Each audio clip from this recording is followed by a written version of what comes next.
Listening to Okay, you're listening to Vaccine Free America. I'm your host, Sallie Elkordy, and my guest this evening is Alfred Lambremont Webre, who is returning to our program. And he has recently written a book, which I hope he will speak to us about. And I just got off the phone with him in regard to a panel discussion of which he has had many. And he is, oh, there it is. Hold it up again, Alfred. Let me read it. It says, I can't read it. The sun is in my eyes. Yeah, it's Emergence of the Omniverse. Thank you. Emergence of the Omniverse. And how many books have you written about exopolitics? This is my third book on the Omniverse. The first book on the Omniverse was in 2014, and in 2014 there were synchronistically 3 books written on the Omniverse. It was like the co-discovery of the Omniverse by 3 different books that were written in different parts of the world by people who didn't know each other, and that's what nature does. It just discovers things, it accounts for discoveries at the same time in multiple places. And the Omniverse, we have universe, multiverse, and omniverse. And the universe was discovered in this cycle of time, or documented by the Sumerian astronomers in around 3500 BC. And it was documented as a singularity of time, energy, space, and matter. And that chugged along till 1895, when the American scientist William James coined the term multiverse to account for the totality of parallel universes. We're in one of many parallel universes, and now 2 Stanford scientists have made an estimate of the number of parallel universes at 10 to the 7th to the 7th. And that number is so large that we don't have a name for it. But if we were to write it out in longhand, the number would be more than 260 million miles long. So that gives you an idea of how many universes there are in the multiverse, and we're only one of them.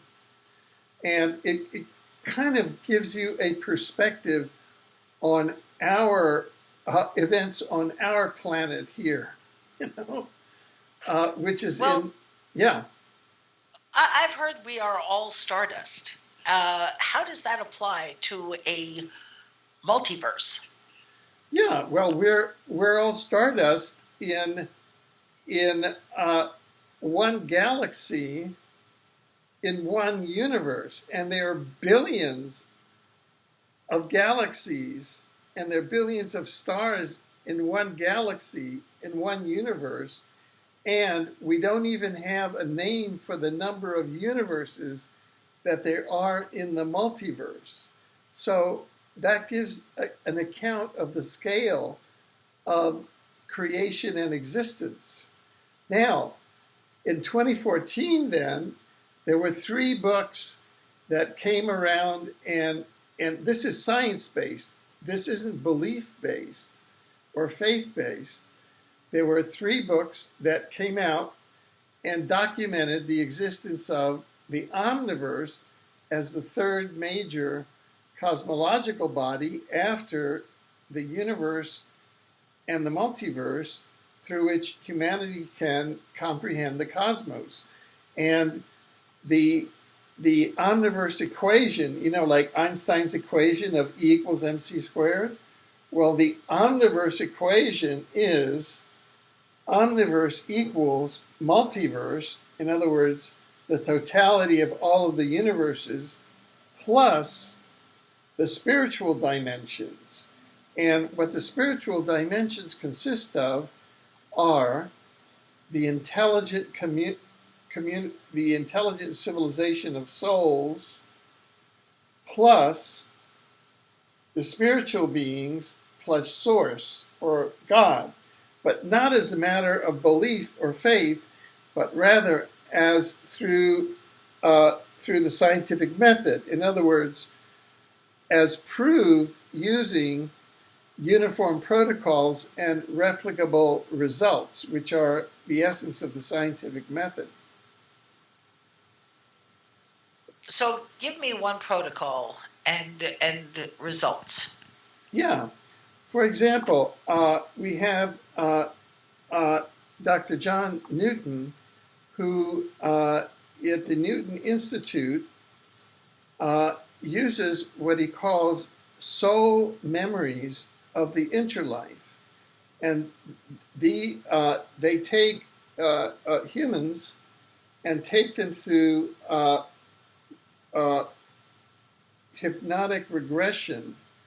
And under that, they take them, while in hypnotic regression, they take them through memories of soul memories, memories at the soul level of events in the interlife, at the soul level, of what occurs when the soul leaves the body, how it goes into the afterlife, what occurs there, what the regularities of the soul life are, etc., etc. And he has documented over 7,000 cases, and these use uniform protocols, as in the social sciences, and gets replicable results, as in the social sciences, as if he's interviewing people in the social sciences, except he's interviewing soul memories. And from that, he derives statistically valid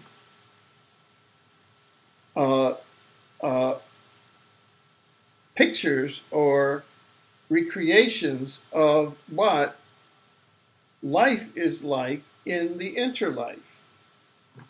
That's an example. That's kind of remarkable, isn't it? Yeah. Well, yeah. Okay. Well, give us more. Can you give us more examples? I'm interested. Yeah. And here, I'll just read through some of the chapter headings in this book. Let me just go to the now. This is going to get kind of hairy. I mean, I just, for people there. Okay, so here we go. Chapter 5. Near-death experiences, NDEs, as evidence of the afterlife, interlife matrix. Now, there's a whole literature on near-death experiences. And these are experiences that people, typically in hospitals, they can have them, but they can have them at home. They can have them wherever, where they will leave their body and they'll be looking down at their body, and they'll have the near-death experience. They'll go up to a tunnel sometimes, and they'll meet somebody at the interdimensional portal, and that person, they'll have a conversation with them, and the person will say, well, you're not quite ready to go there, you still have things to do in your life, and they'll turn them back, they'll say, turn them back and say, oh, you still have some children to be born, or etc., and they turn them back. And there are some, these have been scientifically verified. There are scientists who study them, and they have been they have been accounted for, so they're not the result of medication or auto-hypnosis or sickness delusion, that sort of thing. Do they remember what they saw when they do come back? Yeah, these are very often life-changing and life-transforming events. There's life before the near-death experience and life after, and they kind of, near-death experiences sort of give a second lease on life and give purpose to life. I've talked to people who have had near-death experiences, and they went up and they spoke to the person in the afterlife, and the person in the afterlife said, well, it's not quite time for you to leave. You're still going to have two children.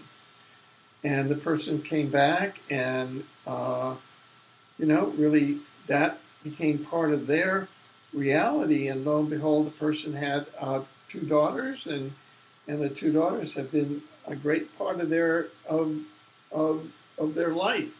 And it's been a very transformative experience. Now, a person, you could say that in the normal medical model, which doesn't recognize the spiritual dimension, which would say that's all part of hysteria or fantasy, they would say, well, that's either medication or hysteria.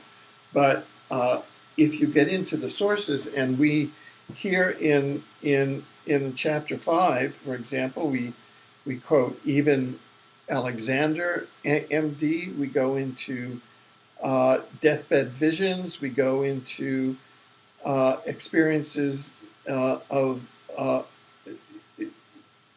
near-death experiences furnishing evidence of the afterlife in a forensic sense, and conclude that yes, it's more probably than not it does furnish evidence, and so as with our first book, this is our 3rd book on the Omniverse. What we do is we establish the sort of level of evidence which is not beyond the shadow of a doubt. Say that you would have to, in order to convict a person of a capital crime, say, but rather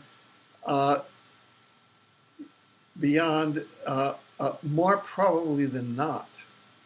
So once you begin to get prima facie evidence or forensic evidence, more probably than not, and you begin in all of these areas, it begins to add up.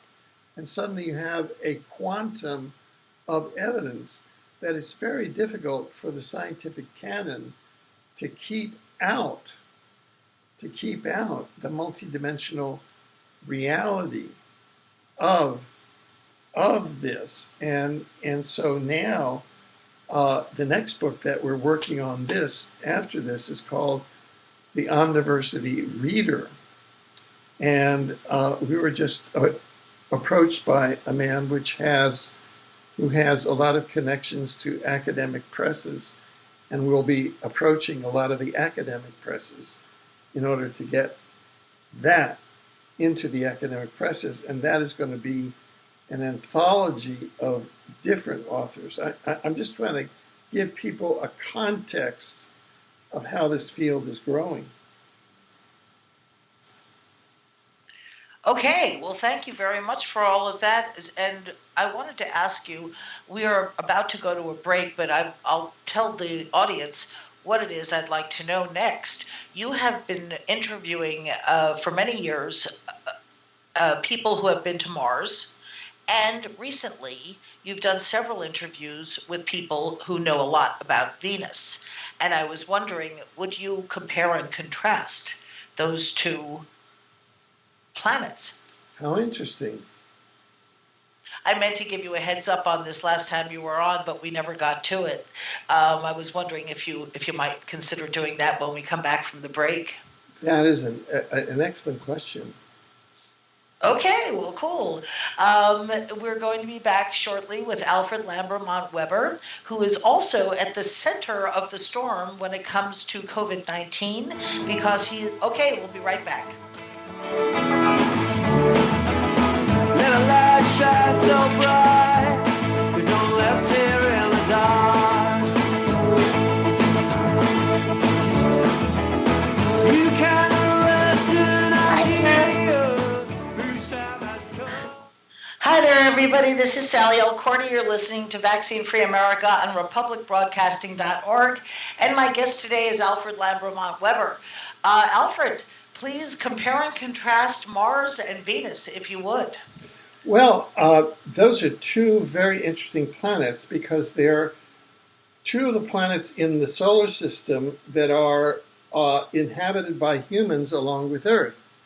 And they're kind of polar opposites at this time on Saturday, May 9th, 2020, just to give it an exact time and date. Just to make a clarification, to my knowledge, I've never been to Mars and I've never been to Venus, although it's documented that, and I put out there that I have been on an extraterrestrial spacecraft, and you can go to exopolitics.com and NEWSINSIDEOUT, or you can get the book Emergence of the Omniverse at universebooks.com.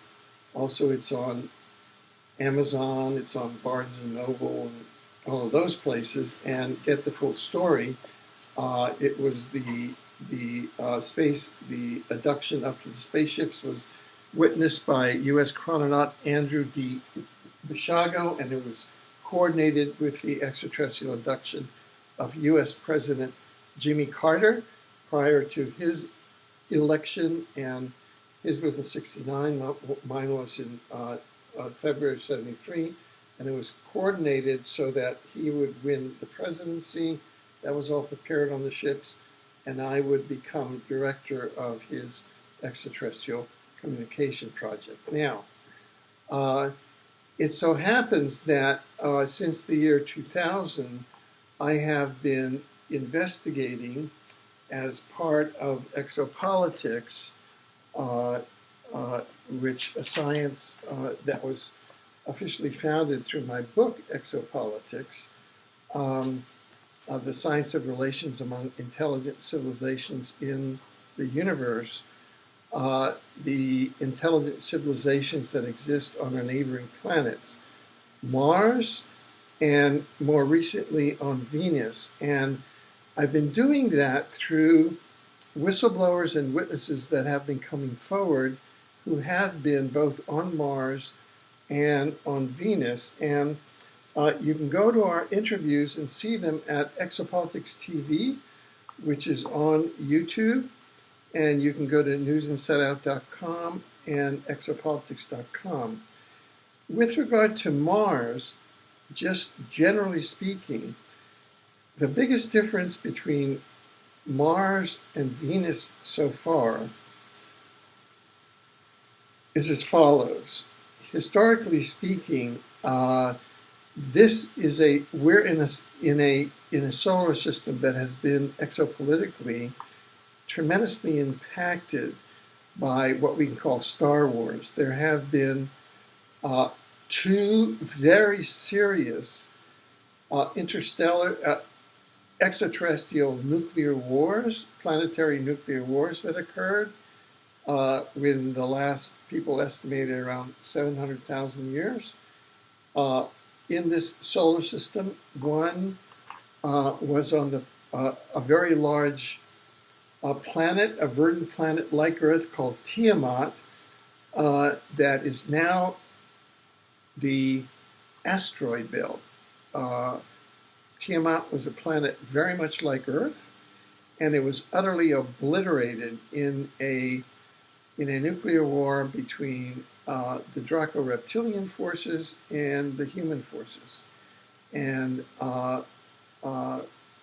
that illustrates what can happen in a planetary nuclear war, and that's something that we don't want to happen here on Earth. And according to the interviews that we have done through in the Law of One, we did it through the actual scribe who took down the channelings from the Law of One, and these were an interdimensional soul group that have served as kind of the historians of this. Over 2 billion souls have been transferred from Tiamat to Earth and now are reincarnating here. Around the same time, as the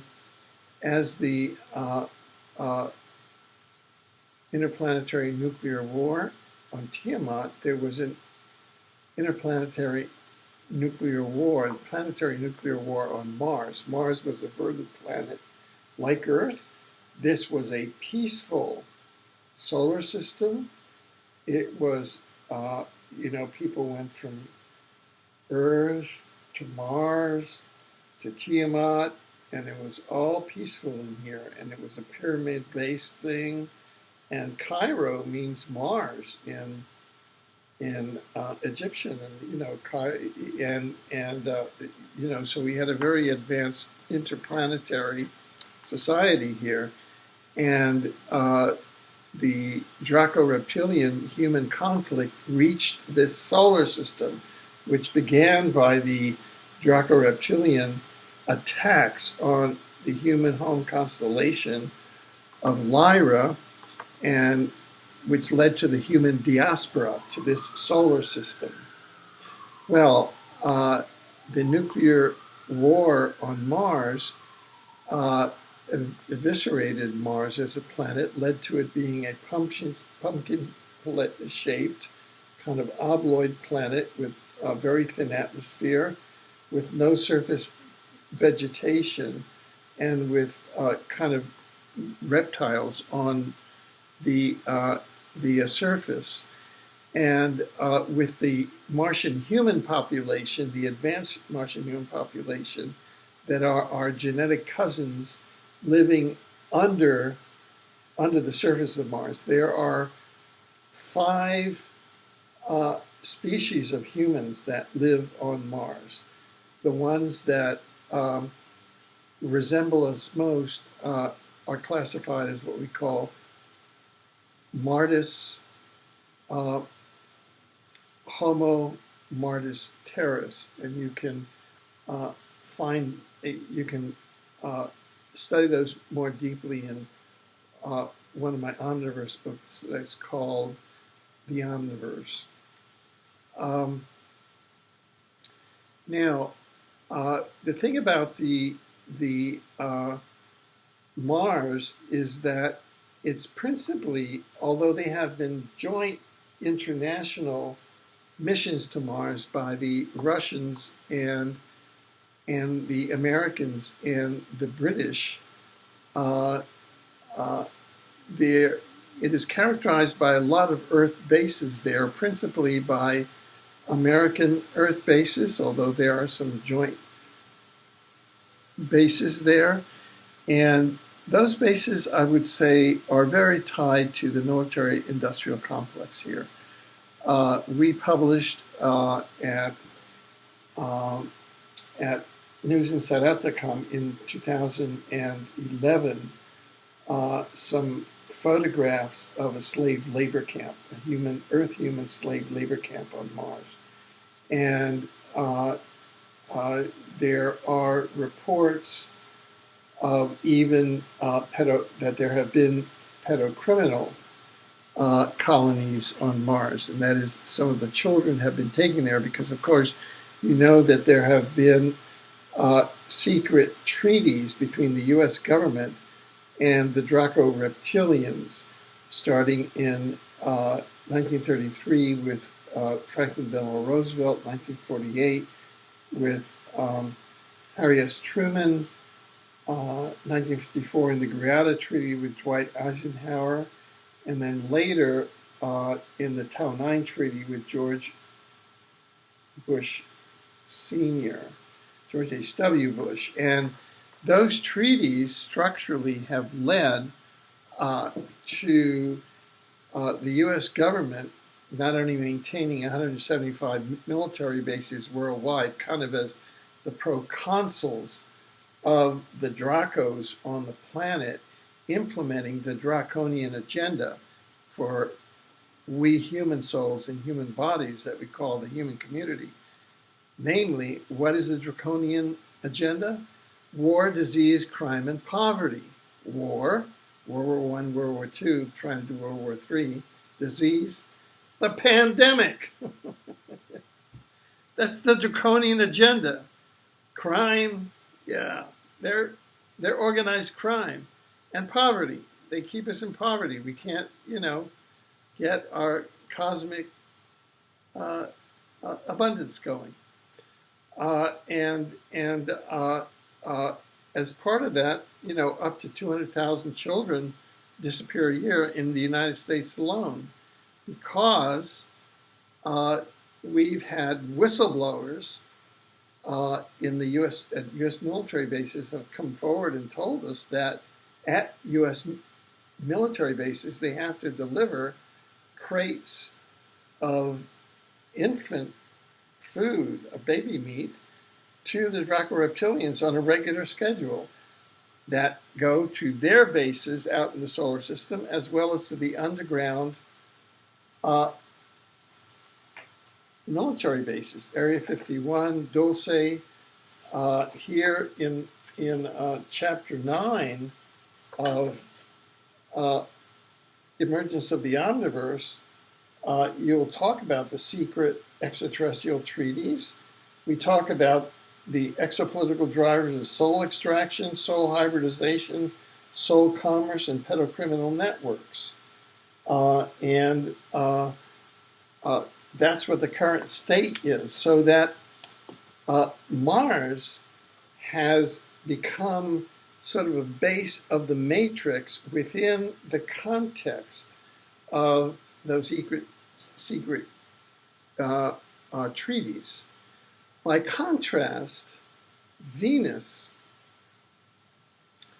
the planet Venus, and I want to acknowledge here Venus contactee and author and Venus visitor Raymond Keller, who's written 4 books on Venus, and Robert Potter, Venus and Pleiadian contactee. We've done a number of interviews with them, and we're doing another interview on June 6th on Raymond's 4th book, which details his 6-week visit to Venus. And he has another book coming out after that. Raymond Keller is a university professor. And Venus is very much different from Mars. Venus exists at a higher frequency and would be up in what we call the 4th, 5th density. There are no Earth government bases on Venus. None. It is untainted, and it exists in a dimension of truth and love and beauty. And if you look at the photographs of Venus cities, they're very futuristic and high-tech. And there are many Venusians that have come to live here and visit on Earth. Valiant Thor was a contactee who came during the Eisenhower era, was in the Pentagon. It's said that Nikola Tesla was a Venusian who came here to bring a next, really lay the foundation for free energy and quantum access, although that was infiltrated by the reptilian agenda, such that the time travel and teleportation, which was based on Tesla's work, was taken over by the reptilian agenda and controlled by now, so that the time travel technology is used by what I call the chronography, or the secret time travel government, where they monitor time and they monitor the future leaders like George Bush Sr., Bill Clinton, George W. Bush, Barack Obama, and Donald Trump were all identified as future U.S. presidents in 1971, and they are groomed as future U.S. presidents. And that's why, even though they come as come as Democrats or Republicans, running from the left or the right, governing from the left or the right, the basic policy doesn't change. It's a draconian policy of war, disease, crime, and poverty.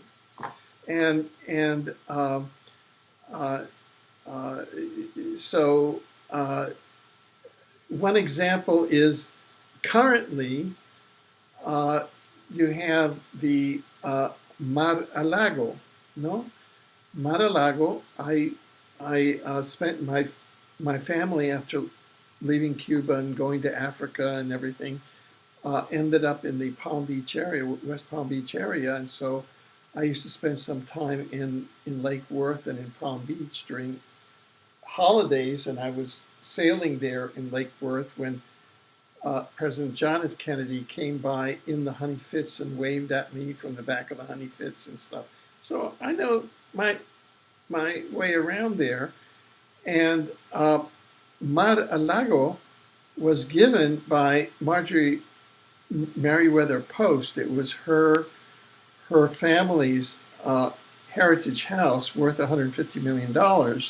And that was given to the Department of Interior as a second White House way back when, to the nation, institutionally to the nation, not as a private building. And yet, because the DARPA CIA private time travel, the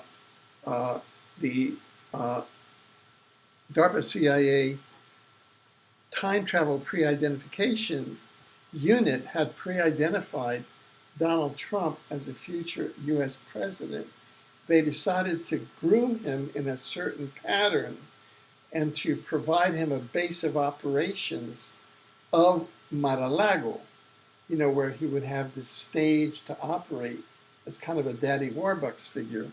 So the Department of Interior was persuaded by the CIA to give it to Donald Trump through the back door for $6 million. Now, $6 million is what a house is worth in any urban area. It's most houses here in Vancouver are worth $6 million now in the main urban areas.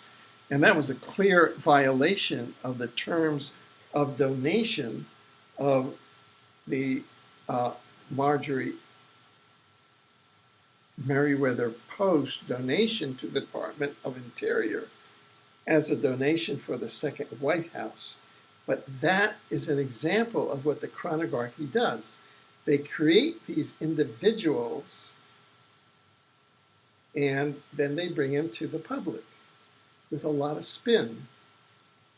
And that's what the chronography does. Now, the chronography time traveled my book, Exopolitics, from the year in which it was published, 2005, back to 1971, where it was witnessed by U.S. chrononaut Andrew D. Basiago. And the only reason I know that is that Andy decided to go public. And we met around the year 2000 and told me all of this. But we then put two and two together because, as I mentioned, in 1971, I was general counsel of the Environmental Protection Administration in New York, and in 1971, I was asked to give a lecture to a group, and that group turned out to be the CIA and DARPA time travel project. I thought I was lecturing to a private group, but it was 50 CIA and DARPA people who had my book in 1971, and they wanted to see what I looked like then, that I would publish a book that would come as a softcover in 2005, and I would be revealing all of this in 2020. That's what the chronography does. So there are all of these hidden factors. There are all of these hidden factors going on. Why do I mention that? There are no Earth or matrix. The chronography is part of the matrix. The chronography, that time travel and teleportation, is very much integrated into Mars and the moon bases. It's not integrated into Venus. Venus is up at the 5th dimension. It's part of love. When, with Valiant Thor, President Dwight Eisenhower had the decision point, and they said to him, look, we can give you here on Earth a very beautiful society, but you have to get rid of nuclear weapons, which are the reptilian agenda, okay? This was right before the Bravo test, the first hydrogen bombs in the South Pacific, okay? For whatever reason, Dwight Eisenhower did not have the wherewithal to say no to the hydrogen bomb and say yes to the upper dimensional ethical humans, the Venusians, and move with that. So the Venusians come here. There are many Venusians here on the planet. Raymond Keller and Robert Potter are organizing a conference in Mount Shasta at the end of August 2020. Robert Potter is organizing it. Raymond Keller will be speaking there. There will be Venusians speaking there. I've been asked to speak there. I'm going to do it remotely. And Venus is like the older sibling to the Earth humans, trying to get them, the mind, into the higher frequency, out of war, disease, crime, and poverty, out of duality consciousness that I win, you lose. Because the false flag pandemic that we're in now is part of the reptilian agenda of war, disease, crime, and poverty. It comes straight out of the Mars playbook, out of the reptilian playbook in the secret treaties, exopolitically. And then you have all of the people in the political establishment, in the medical establishment, in the media establishment that have reptilian souls in human bodies. They don't have human souls, so they're playing the reptilian game. And you have the confused public that doesn't know. So we, in the multidimensional community, are attempting now to bring this message that, hey, we, the multidimensionals, have landed. We have the Venusians here. We have the Regional Galactic Governance Council, the Pleiadians, the Alpha Centaurians, the Sirians. They decloaked their ships over New York on October 13th, 2010. They want to come in and clean up the environment. All that you're going through now is just a big holographic falsehood, as was not 9/11, as was the assassination of John Kennedy. You know, wake up with us. It makes it very difficult now because, in some sense, medical emergency laws, you know, they get people worried because it's about death, life and death. But those of us who have public health training can attempt to speak out to you. Those of us who have exopolitical training can attempt to speak out to you as well. So we're very grateful for this opportunity that Sallie Elkordy has given to us to explain the difference between Mars, the matrix planet, and Venus, the love planet, and how you can really choose. You can choose more of the matrix, you can choose love, and you can just step out of. This is what the subtitle of Emergence of the Omniverse is. Universe, Multiverse, Omniverse. Accessing spiritual freedom in the Omniverse on New Earth by letting go of the transhumanist agenda, artificial intelligence singularity, and false afterlife, intralife, reincarnation matrix. You know, what do I do about the pandemic, about COVID-19? I take C60evo.com. C60evo.com it's 172 times more powerful an antioxidant than vitamin C. I take a teaspoon of it every day. And vitamin C intravenous therapy is one of the recommended things, and C60 is also used as an antiviral against HIV. So that's prophylaxis.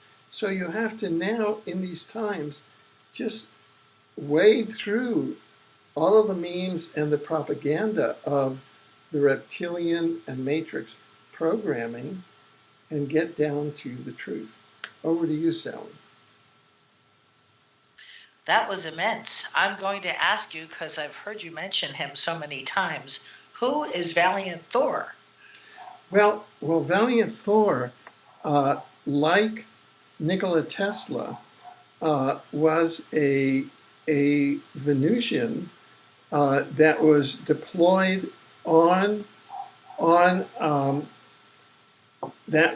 deployed here to Earth to help elevate the fabric of Earth, and was during the Eisenhower years, and spent time at the Pentagon. See, Venusians are humans like us, and so he was able to manipulate his frequency in his human body to walk around, to meet with Eisenhower. He was. We'll be right back with Alfred Lambremont Webre. You're listening to Our eyes and our hearts. Let a light shine so bright. There's no left here in the dark. Hi, everybody. Hi there. Welcome back to Vaccine Free America. I'm your host, Sallie Elkordy, and we only have a few minutes left with Alfred Lambremont Webre, but he has been conducting tribunals for health and justice, and I would like him to report to you about what has transpired. Yes, I just want to say this, and I know that we have just a few minutes, but this is in the same line that we in the Kuala Lumpur War Crimes Tribunal were able to bring George W. Bush, Richard B. Cheney, Donald H. Rumsfeld, and the United States government for the war crimes, crimes against humanity, and genocide in Iraq, Afghanistan, and Guantanamo, Cuba, and the government of Israel for similar genocide, crimes against humanity in Palestine from 1948 forward. And then in the 9/11 War Crimes Tribunal, another natural and common law tribunal, which we were a judge on, bring the perpetrators of the 9/11 false flag, which led to the war on terror, bring that culpability out under natural law.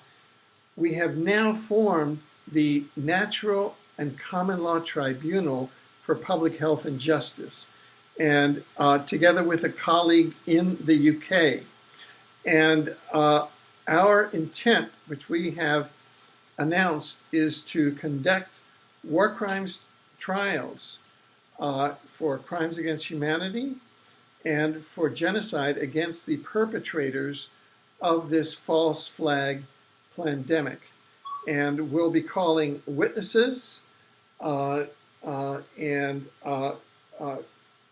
it'll all be public online, of course, with all of the evidence, and we'll be issuing judgments and verdicts. Now, people say, well, what's going to happen? Well, out of our Kuala Lumpur verdict, for example, Prime Minister Tony Blair went to South Africa, and Archbishop Tutu asked the South African prosecutors to arrest and prosecute Prime Minister Tony Blair. Blair had had to flee South Africa. And George W. Bush, Richard B. Cheney, and Donald H. Rumsfeld cannot leave the United States for fear of arrest. They are protected by the CIA and the Matrix government inside the U.S. If they leave the U.S., they're going to be arrested under our verdicts at the Kuala Lumpur War Crimes Tribunal, so that the verdicts of tribunals of conscience under natural and common law do apply and are carried out. And you can go to our Tribunal for Public Health and Justice at Peace in Space.